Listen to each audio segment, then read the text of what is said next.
This is the farmhouse where I grew up, where my father grew up, where my grandfather grew up, where my great-grandfather grew up.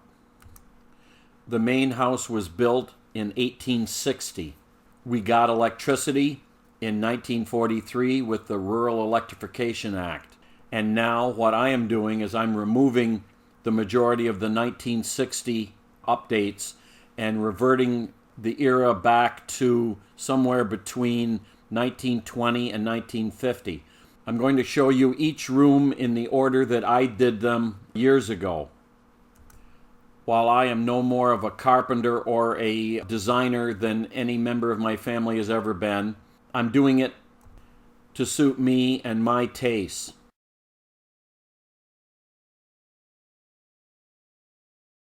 For the door in the bedroom update, you probably, if you saw one of the earlier videos, we're going to have a sliding door because over the years, if the door had swung out, it was in the way in the living room. If it swung in, it was in the way in the bedroom. So like we did in the bathroom, it's going to be a sliding door.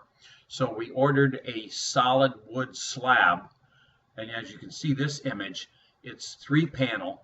And we're going to take the upper panel out and put in reed glass.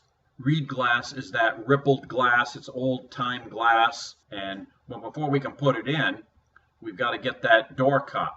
And you can see the trouble that we had getting it cut.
was a miserable job.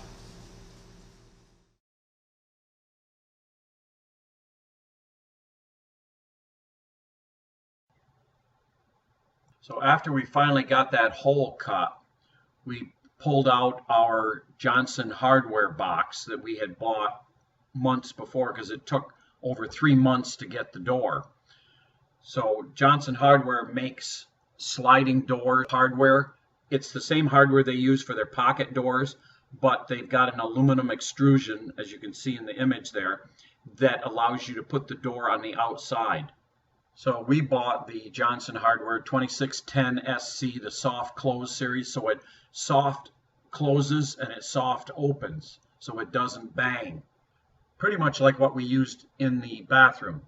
So for starters, we had to put some support on the wall to hold that track, because the standard wall board was not going to be strong enough.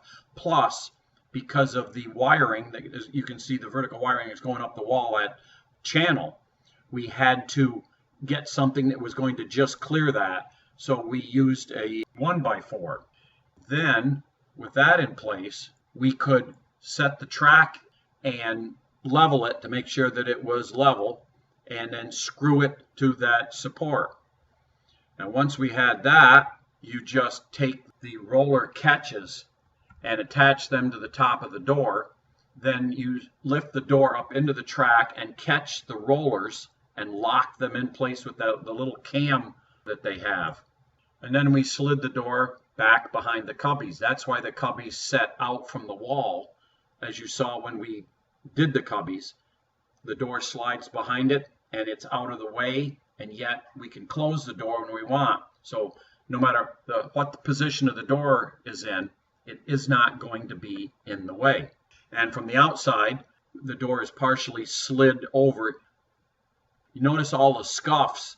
That was from when we got the door from Home Depot, or the company never bothered to wrap the door, so it got all scuffed up. As you can see, we're going to have to do some work later on to fix those scuffs. But anyway, when the door is fully closed, we wanted it to go right tight against the wall. Now, because we had the baseboard in the way, I took a oscillating saw and I cut a door slot so that when the door slides up against the wall, it will not hit the baseboard. However, that's when we discovered the wall is not perfectly flat. Now, when we bought the slab of the door, we had to cut off about an inch. So we took that inch and cut it at an angle, and we glued and nailed it to the wall so that it created an absolutely flat surface. So when the door closes, it seals pretty good. And there's a close-up that it's much wider at the top than it is at the bottom, indicating the wall is leaning away. And there, when the door is closed, it seals pretty good because of that little piece. And when you pull back, this is what that little piece looks like, and you probably wouldn't pay any attention to it normally. It blends in quite well. And on the outside, it'd be the living room side, that's what you would see. And again, there's the wonderful scuffs that we got from Home Depot. And then on the bottom, the door slides into the groove that we cut in the baseboard. And it's a little unusual, but it gives us a tight sealing door. And then, like we did for the doorway going upstairs and the bathroom, we use those little plastic rollers to guide the door along so that it doesn't swing out. Then, because we had the switch on the wall, it's going to be behind the door, a regular switch with the toggle is not going to clear. So we found a 1930s vintage, a brand new touchette push button switch. And the push button is lower than the toggle, and it just clears. As you can see, we got just a little bit of clearance, and that's good enough so that the door will now swing past the switch. So with the door fully closed, we have to fill those bottom two cutouts. So I took some of the 3/16 plywood that we used for the nickel wall, and glued and nailed that into position. You can see there's a close-up of it. That's got some scuffs on it too. You get what you can get during the pandemic. And then we had cut some more of the nickel wall, and we aligned it carefully with the wall so that it looks like it wraps around. And there we did the same with the middle panel. On the outside of the door, we painted it. You can see there's a couple spots I missed, but that got touched up. On the outside of the door, it is painted the color of the living room. And here it is with the bottom piece matching the baseboard, so it looks like it's all seamless. On the inside, we painted it the color of the bedroom, which is the antique. And again, we did the same thing down on the bottom of the door. We mimicked the baseboard color. Then you have to have a pull to get the door open and closed. So on eBay, we found these pulls, and I like the looks of them. So I ordered a set, and you have to drill with a Forstner bit into the door and then get it cut away. And so here I'm making multiple holes, and eventually with a little chisel work, I got a cutout. And then I dropped the pull into the door, and it looks pretty darn good. And when it's slid back, that's what it looks like. And the color pretty much matches the vintage brown of the switch. And there it is with it being closed. And on the other side of the door, on the living room side, we had to do the same thing. We cut the door and set that one in. Then I got looking at the support that we put in for the door, that you could see the gaps where the electric channel went through. So I did a little work with some of the MH Ready patch and fixed that so that it didn't look quite so bad, because to me it was noticeable. Then when we finally got the window from a local glass company, then it had to be sent to be annealed because it was on a door. When it came back, it was about 6 weeks to get that. 3 months for the door, 6 weeks for the window. It pretty much burnt the summer. We were into fall.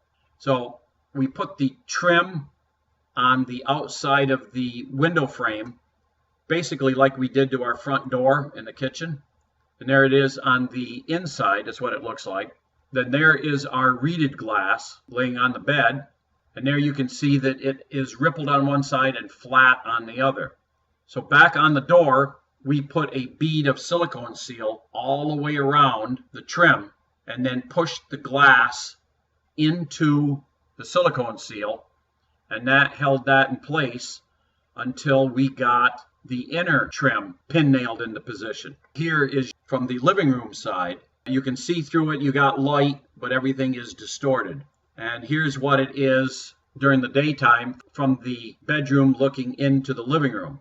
And there it is, the door fully slid back out of the way and behind the cubbies, and it's inobtrusive.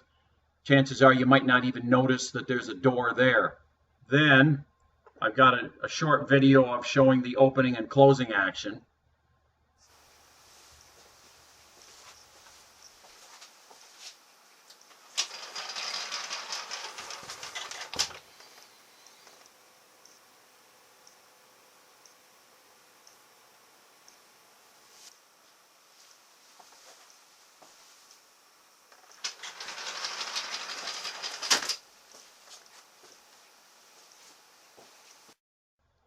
And finally, we have an operating door in our bedroom renovation. However, by this time it is late fall, and the only time we were going to use the door is during the summer, because it took 3 months for the door and 6 weeks for the glass. So this upcoming summer, we'll actually be able to use the door to keep the air-conditioned air in the bedroom.